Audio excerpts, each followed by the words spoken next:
అన్నయ్య 15 ఏళ్లు గడిచిపోయాయి. ఇంకెన్నాళ్ళు ఇలా తప్పించుకు తిరుగుతావు? విస్తార్ గ్లోబల్ నీకోసం ఎదురు చూస్తుంది.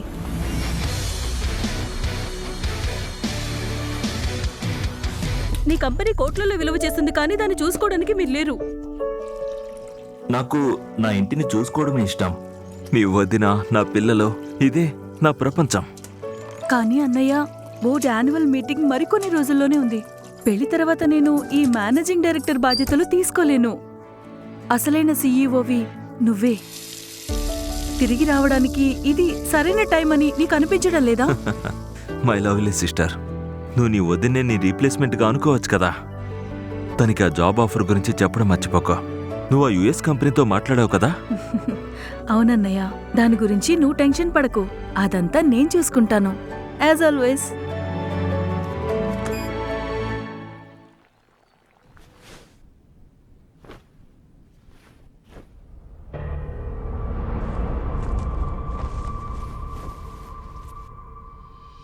అనిందిత నా కోసం సర్ప్రైజ్ ప్లాన్ చేసిందా? చాలా ఇయర్స్గా మేము సెపరేట్ రూమ్స్లో పడుకున్నాం. బహుశా ఈ రాత్రి అది మారుతుందేమో. ఈరోజు తనకు చూపిస్తాను తన భర్త ఇంకా యంగానే ఉన్నాడని. దేవ్, ఎక్కడున్నావు? ఈరోజు మళ్ళీ లేటా? రా, బ్యాగ్ నాకు ఇచ్చే.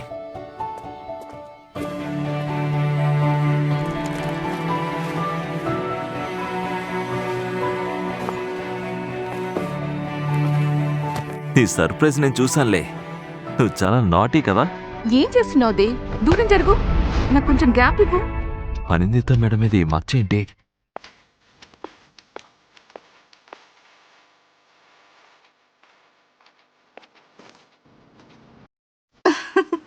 తనేదో దాస్తుంది. ఎందుకంత హ్యాపీగా ఉంది? దేవ్, వెళ్ళి కబోర్డ్ నుండి షాల్ తీసుకురా. ఇప్పుడే తెస్తాను.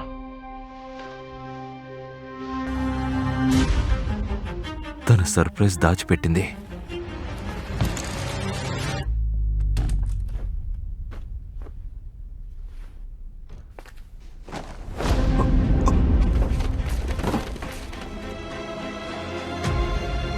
ఇదేంటి?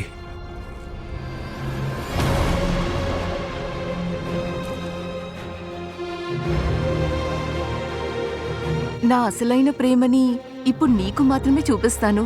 My true love, Kaushik. Anindita, దీనికోసమేనా నేను అన్నీ వదులుకున్నది?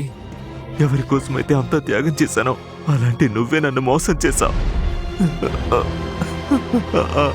ఓకే డార్లింగ్, నేను నీకు ఇప్పుడే ఫోటో పంపిస్తాను. అనిందిత, ఈ ఫోటోలేంటి? ఏంటిదంతా?